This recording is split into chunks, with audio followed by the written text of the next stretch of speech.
Hey, what's up, YouTube? Welcome to my channel, Just the 1000 TV 2.0. I just wanted to holler at y'all to talk to y'all about this R. Kelly situation.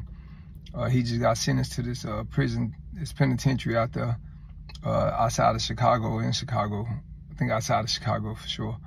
But I just want to say, I don't know if he did it or not. I'm biased. I don't think nobody know. Only the victims know. Only God knows. Only God knows. You know what I'm saying? But at the end of the day, it's just crazy to see R. Kelly going through this. One of the best #1 R&B singers I ever heard in my life. You know what I'm saying? At least my era, above me. You know what I'm saying? A lot of hits, but, you know, whatever's going on, you know, it's just crazy. You know, all the celebrities going down, it look like it. You know, I guess I thank God I'm not a celebrity. Yeah, but that's just my thoughts on this here. Real quick, short video.